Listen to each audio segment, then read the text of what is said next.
chargée de mission à la MIPROF, spécialisée dans la traite des êtres humains. Et je vous remercie de nous expliquer un petit peu ce que c'est la prostitution, la traite des êtres humains. Il y a pas mal de confusion parfois. Et peut-être si vous pouviez nous brosser un petit peu un tableau de ce que c'est. Je vous remercie. Alors, mesdames, messieurs, bonjour. Tout d'abord, je remercie le Centre de victimologie des mineurs et notamment donc Madame Mélanie Dupont et Madame Caroline Ressalmon d'avoir convié la MIPROF à intervenir lors de ce colloque. Donc la traite, tout d'abord, je vais vous brosser un petit peu un tableau international de la traite avant d'en arriver à la France. Donc la traite des êtres humains est un phénomène transnational du ressort de la criminalité organisée qui touche 22 millions de personnes à travers le monde. Donc, selon le dernier rapport de l'ONUDC, donc l'Agence des Nations Unies contre la drogue et le crime organisé, qui est paru en décembre 2018, le nombre de victimes de la traite des êtres humains est en augmentation dans 142 pays à travers le monde. Donc l'exploitation sexuelle, totalisant près de 60% des causes de trafic, est la première forme d'exploitation subie. 75% des filles victimes de traite dans le monde sont victimes de l'exploitation sexuelle. Entre 2014 et 2016, la part des mineurs dans l'ensemble des victimes recensées a plus que doublé, passant de 13% à 30% aujourd'hui. Selon ce même rapport, ce trafic génère près de 32 milliards de chiffres d'affaires annuels, ramenant la traite des êtres humains à la troisième forme de trafic le plus lucratif dans le monde, après le trafic de drogue et la contrefaçon. Donc le trafic d'êtres humains a aujourd'hui dépassé en profit le trafic d'armes. La communauté internationale a été la première à s'emparer de ce sujet dès le début des années 2000. Ainsi, pas moins de 147 pays ont signé la Convention des Nations Unies contre la criminalité transnationale organisée, dite Convention de Palerme, du 15 novembre 2000. Donc, son protocole additionnel sur la traite des personnes donne une définition large des différentes formes recouvertes par la traite et comporte plusieurs dispositions pour encourager la coopération internationale. La Convention du Conseil de l'Europe sur la lutte contre la traite des êtres humains, donc dite Convention de Varsovie, du 16 mai 2005, repose sur une approche intégrée, principalement centrée sur les victimes. La mise en œuvre par les États parties de cette convention, ratifiée par la France le 9 janvier 2008, est régulièrement évaluée par un groupe d'experts dédiés, le GRETA. L'Union européenne a pour sa part adopté la directive du 5 avril 2011 qui incite les pays de l'Union européenne à adopter des mesures en vue de mieux prévenir et lutter contre la traite en protégeant les victimes tout en poursuivant les auteurs. Ces conventions internationales portent une attention particulière à la situation des mineurs victimes de traite et des dispositions spécifiques leur sont consacrées. Donc jusqu'en 2012, la législation française a évolué sous l'impulsion de ces textes internationaux qui ont été transposés en droit français. Si le GRETA a pris acte de ces transpositions au cours de sa première évaluation, donc en 2011 et 2012, il a cependant relevé dans son rapport final l'absence de stratégie de la France en la matière et a appelé de ses vœux la création d'une instance chargée de coordonner les actions nationales.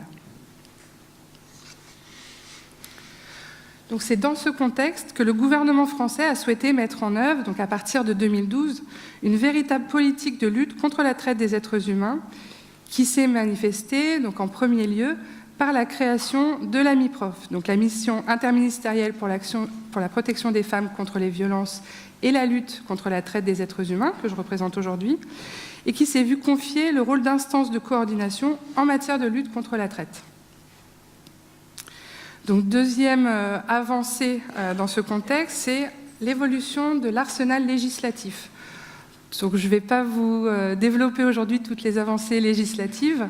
J'aimerais juste revenir sur la loi du 13 avril 2016 visant à renforcer la lutte contre le système prostitutionnel et à accompagner les personnes prostituées.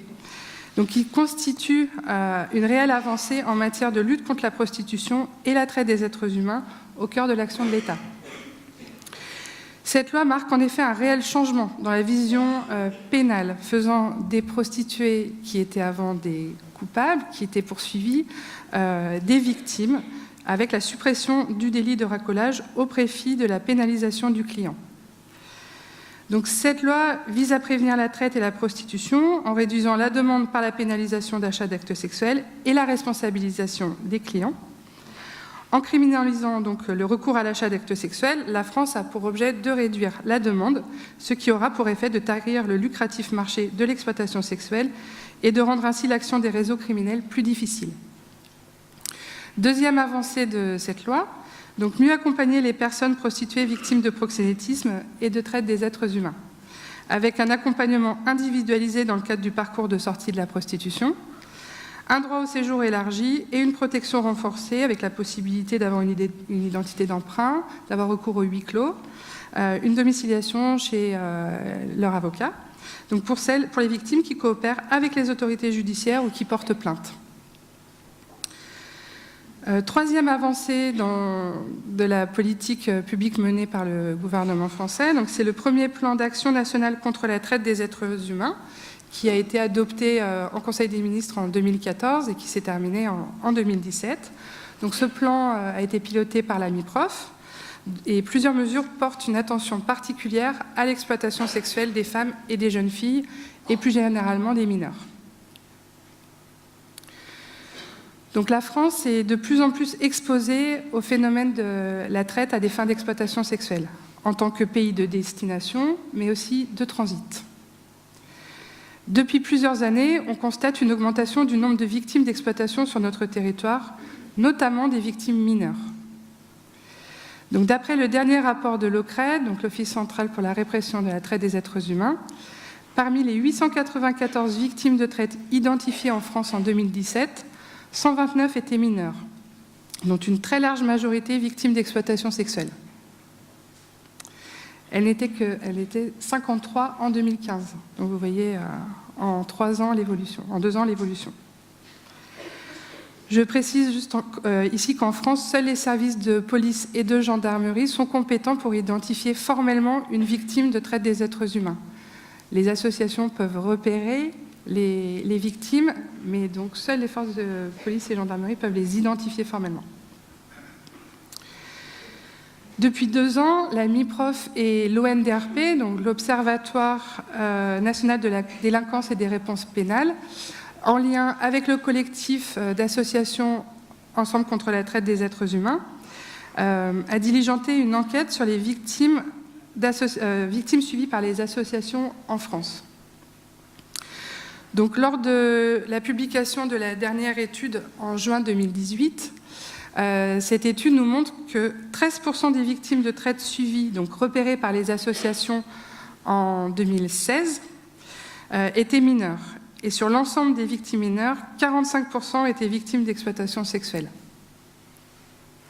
Donc, l'autre forme d'exploitation la plus répandue en France étant pour les mineurs la contrainte à commettre des délits. Donc, cette augmentation de l'exploitation sexuelle des mineurs en France peut être expliquée en partie par 2 phénomènes. D'une part, la crise migratoire en 2015, qui a vu l'arrivée exponentielle de mineurs non accompagnés sur notre territoire, et plus récemment, l'émergence du phénomène de proxénétisme dit de cité, qui touche les jeunes filles de nationalité française recrutées et exploitées sur notre territoire. Donc, la vulnérabilité des mineurs non accompagnés, du fait de leur minorité, de leur isolement, de l'instabilité de leur situation administrative, familiale et psychologique, en fait un public fortement exposé au risque de la traite, à la fois sur la route migratoire, mais également à leur arrivée en France. Ils sont des proies faciles pour les réseaux criminels qui profitent de leur vulnérabilité pour les exploiter et les contraindre notamment à la prostitution. En France, la majeure partie des mineurs non accompagnés repérés comme étant victimes de traite à des fins d'exploitation sexuelle sont de nationalité nigériane. De nombreux rapports évoquent l'importance des réseaux de traite nigérians sur notre territoire. Donc, l'identification des victimes mineures nigérianes fait face à plusieurs difficultés majeures. D'une part, la détermination de la minorité des mineurs non accompagnés, qui est un enjeu pour les réseaux qui contraignent souvent les victimes à se déclarer majeures, afin qu'elles ne soient pas prises en charge par les services de la protection de l'enfance. D'autre part, les réseaux sont très mobiles et déplacent fréquemment les victimes entre différentes villes, les empêchant de créer des liens dans les localités où elles se trouvent, notamment avec les associations. C'est ainsi que le premier plan d'action a acté comme l'une de ses priorités la protection inconditionnelle des mineurs, afin que les mineurs victimes ou potentielles victimes de traite soient mieux repérées, identifiées et protégées sur notre territoire. C'est parce qu'elles sont identifiées en tant que victimes de traite qu'elles peuvent bénéficier des droits et mesures de protection spécifiques que la loi leur accorde. La formation et la sensibilisation des professionnels est donc un préalable indispensable au repérage et à l'identification des victimes et des personnes en risque d'exploitation. Des groupes de travail pilotés par la MIPROF ont permis la création d'outils pédagogiques sur la traite, notamment un livret de formation à destination des éducateurs de la PJJ et de l'aide sociale à l'enfance, pour leur permettre de mieux repérer ces mineurs et d'adapter leur prise en charge. Le second plan d'action national contre la traite, en cours de finalisation, veillera à ce que tous les professionnels au contact des victimes ou potentielles victimes, notamment mineurs, soient mieux formés et sensibilisés à la traite des êtres humains, afin de mieux identifier les victimes et surtout s'assurer de leur prise en charge. Au-delà de la formation des professionnels, donc la coordination des acteurs à l'échelle locale et nationale est indispensable pour assurer une protection adaptée à ces mineurs. C'est dans cet objectif de travail en partenariat que, dans le cadre du premier plan, la MIPROF a mis en place un dispositif expérimental de protection des mineurs victimes de traite à Paris. Donc, le bilan du dispositif, qui est opérationnel depuis septembre 2015, est très positif puisqu'il a permis la prise en charge de 91 mineurs, principalement des jeunes filles nigérianes victimes d'exploitation sexuelle, âgées entre 15 et 18 ans. Donc, une convention a été signée en juin 2016, réunissant les acteurs impliqués dans la lutte contre la traite des mineurs sur le territoire parisien. Donc, la préfecture de police de Paris, le parquet des mineurs, le tribunal de grande instance, la mairie et le conseil départemental de Paris, la PJJ, le secrétariat général du comité interministériel de la prévention et de la délinquance, donc CIPDR, l'ordre des avocats de Paris, l'association Hors la rue et l'association Les Amis du bus des femmes, l'OFPRA et la MIPROF. Donc, la spécificité de ce dispositif repose sur la création d'un circuit de signalement spécifique des mineurs victimes qui permet un traitement judiciaire en urgence dans les 24 heures. Le mineur peut être identifié donc, par les forces de police qui saisissent alors le parquet des mineurs pour solliciter une mesure de protection immédiate. Et le mineur peut également être repéré par les services médico-sociaux ou les associations. Et dans ce cas, les signalements au parquet sont immédiatement transmis par le biais d'une adresse mail dédiée. Donc, il est ensuite orienté par le parquet ou par le juge pour enfants. Donc, le mineur est ensuite orienté par le parquet ou par le juge pour enfants vers ce dispositif au moyen d'une ordonnance provisoire de placement. Il est ensuite placé dans les 24 heures dans un centre d'accueil partenaire du dispositif. Donc, ces centres sont identifiés par la ville et le département de Paris et surtout sont éloignés du territoire parisien et donc de l'exploiteur du mineur. Donc, ces centres offrent aux mineurs des parcours d'éducation et de formation professionnelle, ainsi qu'un accompagnement sanitaire, social et psychologique. Pour améliorer la prise en charge, les éducateurs du lieu d'accueil du mineur sont sensibilisés et formés, notamment par l'association Hors la rue, aux spécificités de la traite des mineurs et aux effets qu'elle produit sur eux. Donc, l'emprise, le traumatisme, la perte de l'image de soi et le manque de confiance en l'adulte.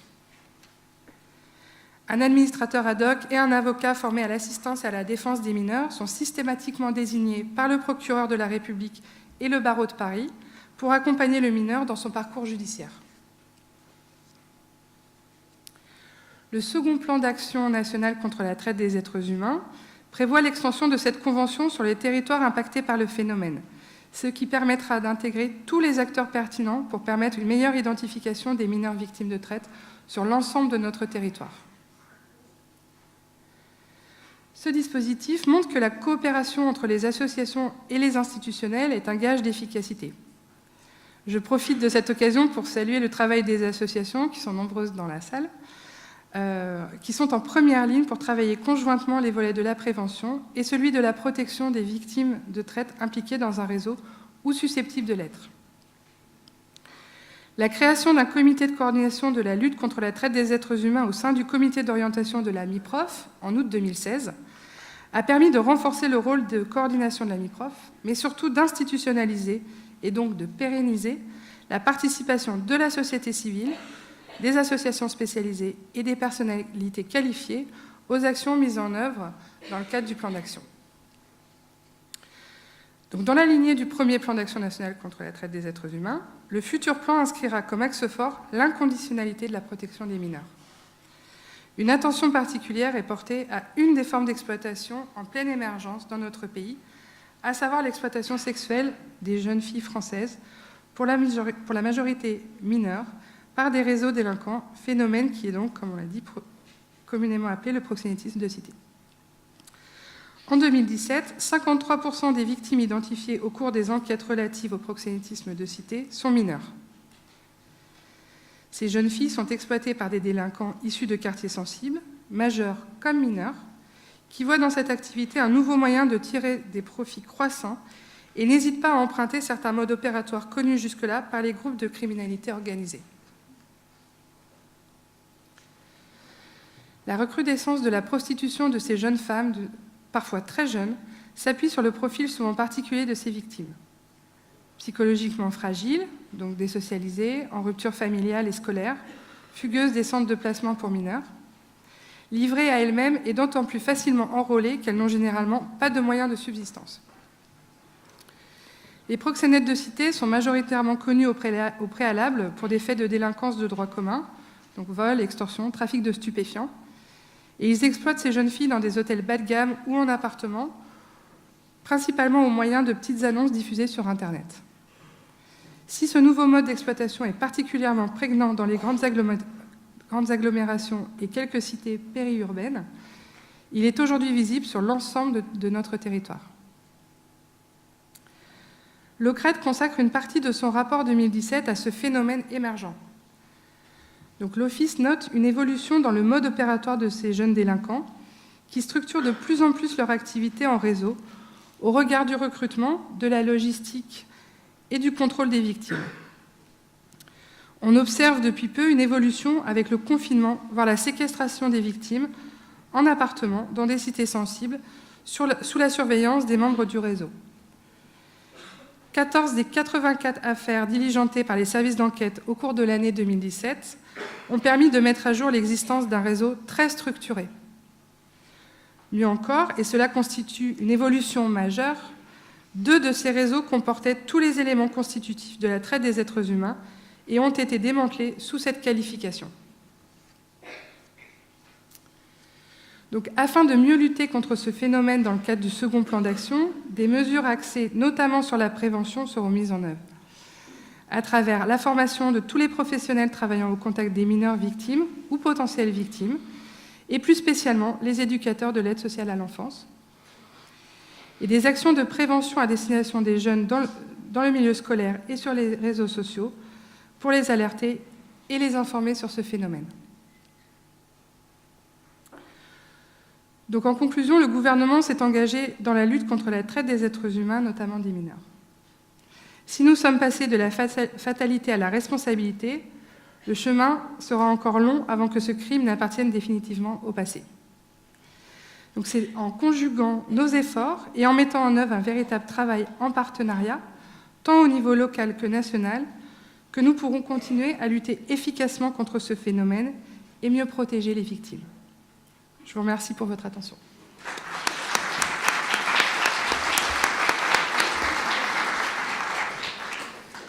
C'est moi qui vous remercie, Madame Sarret, de cet exposé beaucoup de questions, j'imagine. Pour lancer un petit peu le débat, on a beaucoup parlé du dispositif parisien, dans lequel vous avez d'ailleurs oublié l'unité médico-judiciaire, qui participe aussi au dispositif, puisque, alertés par la brigade de protection des mineurs, nous examinons les victimes potentielles, et notamment pour déterminer leur qualité de mineur, qui est indispensable à la prise en charge.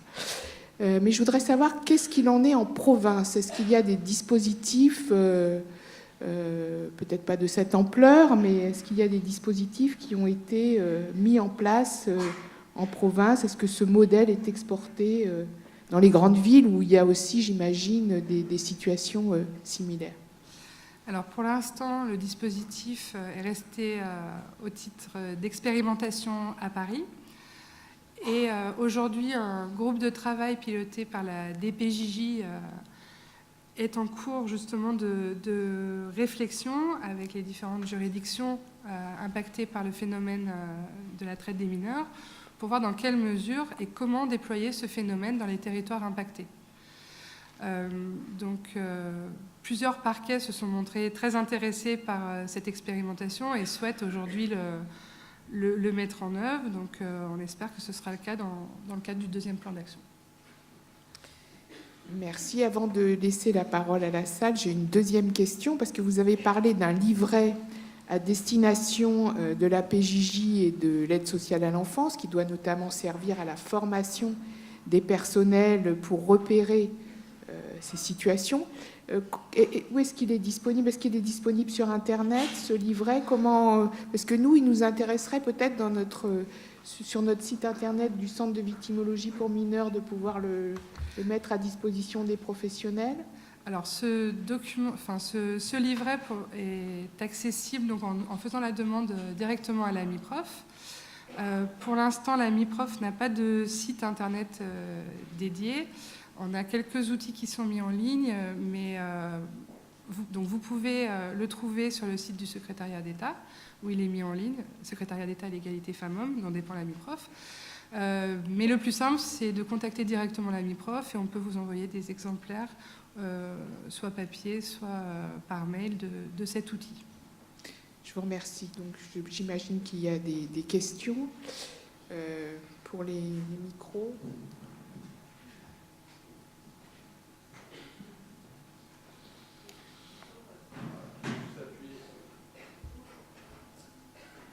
Bonjour, Blandine Bocquet, je suis médecin en CPEF, donc Centre de planification et d'éducation familiale. On voit beaucoup de plus de vénère. Et j'aurais aimé avoir le mail pour nous, quoi. Le mail à destination des structures sociales. Ouais, pour les signalements. Ouais. Parce que c'est quand même assez rapide, mais on a beaucoup de mal à enclencher le système SEDASAL, l'AS2 et tout ça, le GRIP, voilà. Alors, ce mail, pour l'instant, n'est pas public. Il est réservé. Normalement, les chefs de structure doivent en avoir connaissance. Mais moi, aujourd'hui, je ne suis pas en mesure de donner publiquement cette adresse, puisque c'est un dispositif. Tout le monde ne peut pas. Je ne suis pas en mesure de donner cette adresse. Mais par contre, si vous estimez que cette adresse n'est pas assez connue, je peux demander à ma hiérarchie de refaire une communication pour que ce soit un peu plus connu dans les structures. Votre question, madame, c'est si on a une suspicion de...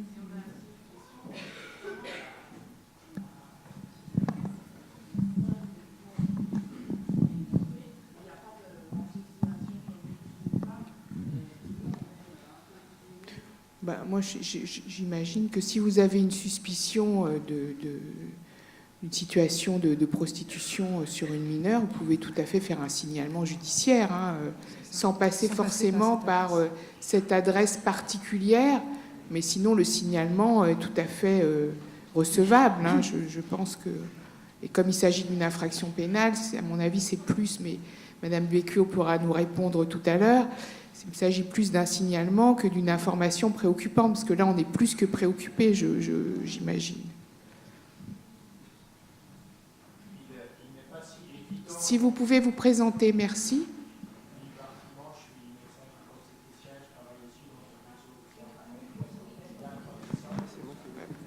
On va vous passer un micro, monsieur.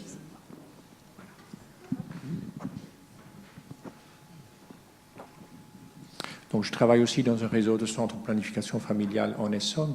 Nous sommes effectivement confrontés par beaucoup de suspicions. Après, il peut y avoir des confirmations. La problématique, c'est que nous sommes dans une posture de soignants, que nous n'avons pas forcément l'identité exacte ou l'adresse de la jeune ou du jeune, éventuellement, qu'on suppose être victime de quelque chose. Et donc, là, c'est extrêmement difficile de passer par un circuit qui est fait pour disons, un diagnostic très clair de victime où on va passer à enclencher la protection de l'enfance. Donc, en général, dans les départements, ça marche quand même assez bien si on a les liens avec les cellules de recueil d'informations préoccupantes qui, dans les moins de 24 heures, sont en contact avec le procureur, etc. Mais ce dispositif nécessite des éléments très clairs. On peut donner des suspicions, mais si on n'a pas d'identité ni d'adresse, ça ne va pas très loin. Et c'est là où ça coince quand même. Après, je pense que par rapport à une adresse mail, donc on a un circuit plus spécialisé, il faut que les CRIP des départements soient dans la boucle et sensibilisés à la rapidité de passer par des mails dédiés. Donc, comme je l'ai expliqué, en fait, le dispositif que je vous ai présenté, il a été mis en place pour l'instant qu'à Paris. Il n'est pas déployé dans d'autres départements. C'est justement le travail qui va être fait dans le cadre du deuxième plan d'action. À Paris, aujourd'hui, ce dispositif fonctionne puisqu'effectivement, tous les partenaires du dispositif sont très au courant du fonctionnement, ont cette adresse et ça fonctionne. Et c'est justement l'enjeu du déploiement du dispositif que de faire que tous les partenaires avancent ensemble et puissent travailler en partenariat. Puisque ce dispositif, c'est pas... Enfin, le but, c'est justement de placer en urgence le jeune, de vraiment pas perdre de temps, que tous les acteurs avancent ensemble, mais également que les professionnels soient mieux formés au repérage, à l'identification et à la prise en charge. Ce n'est pas uniquement un dispositif de prise en charge du mineur, c'est un ensemble de mesures qui sont mises en œuvre dans le cadre de ce dispositif et qui vont permettre de mieux identifier jusqu'à la prise en charge du jeune. Mais je pense que chers collègues, Madame le procureur pourra apporter peut-être une réponse à votre question également, puisque c'est vrai que quand on ne connaît pas l'identité, l'âge réel et l'adresse de la personne, ça pose un certain nombre de difficultés. Bonjour, Arthur Melon de l'association Agir contre la prostitution des enfants. Je vous remercie pour votre exposé. Je suis ici. Pardon. Je voudrais revenir sur un chiffre que vous avez évoqué. Je ne me rappelle plus de l'année que vous avez indiqué, mais vous expliquez que sur les réseaux de proxénétisme qui avaient été démantelés, 2 relevaient de la traite des êtres humains de par les caractéristiques qu'elles présentaient. Et je souhaitais avoir des détails sur ces caractéristiques dont vous parlez, parce que d'un point de vue strictement légal, du proxénétisme à l'égard d'un mineur, ça relève automatiquement de la traite des êtres humains, parce qu'il n'y a pas besoin de prouver le moyen de contrainte, de violence, de tromperie, etc. Le simple fait que nous commettions à l'égard d'un mineur un acte de recrutement, d'accueil, de transport, de transfert et j'en passe, à des fins de commettre du proxénétisme, ça relève de la traite des êtres humains. Donc c'est pour ça que je ne comprenais pas trop la distinction que vous faisiez dans ce cas-là entre les réseaux qui relèvent du proxénétisme et ceux qui relèvent de la traite des êtres humains. Donc, je suis d'accord avec vous sur la définition. Après, vous savez comme moi que tous les cas de proxénétisme ne sont pas poursuivis sur la qualification de traite des êtres humains. Et en l'occurrence, l'OCRET ne poursuit pas, enfin, tous les cas toutes les situations suivies par l'OCRET ne sont pas poursuivies sous la qualification de traite. Donc, les chiffres que j'ai avancés, donc 2 situations qui ont été qui ont été poursuivis, enfin 2 cas qui ont été poursuivis sous la qualification de traite en 2017 uniquement. Les autres sont restés sous l'angle du proxénétisme. C'est le travail aussi de la MIPROF, le travail de formation, de sensibilisation des acteurs judiciaires, de faire... Nous, la MIPROF, nous souhaitons que plus d'affaires soient poursuivies sous la qualification de traite. Et c'est aussi tout notre travail de formation des professionnels, de faire en sorte que la traite soit plus retenue dans les affaires, notamment impliquant des mineurs. Bonjour, excusez-moi, je vais me déboucher. Je m'appelle Dounia, je suis infirmière aux UMJ. Présentez-vous, s'il vous plaît. Je parle pas assez fort, c'est bon. Bonjour, je m'appelle Dounia, je suis infirmière aux UMJ de l'Hôtel Dieu. Vous avez parlé à un moment de centres d'accueil pour la prise en charge des victimes. Je voulais savoir dans quelles conditions ils sont et leur devenir à la suite, quand ils partent du centre. Lieu de vie, c'est comment en fait? D'accord. Et après le centre, que deviennent-ils? Dans le cadre du dispositif, donc c'est toujours dans le cadre du dispositif de protection des mineurs. Aujourd'hui, je crois qu'il y a une 50aine de centres qui sont identifiés comme pouvant accueillir des mineurs victimes de traite. Donc ces centres ils ont été identifiés parce que ils remplissaient différents critères, donc au niveau sécurité pour l'accueil des jeunes, des éducateurs formés à la prise en charge des mineurs victimes de traite, et s'ils n'étaient pas formés, donc c'est l'association Hors la rue qui se chargeait de former ces éducateurs, un environnement accueillant pour les jeunes, pour leur permettre de reprendre notamment une formation, avec des perspectives de reconstruction, un accompagnement psychologique. Voilà, donc c'est des centres qui permettent à ces jeunes de se reconstruire sur différents volets. Ils sont pour la plupart en province.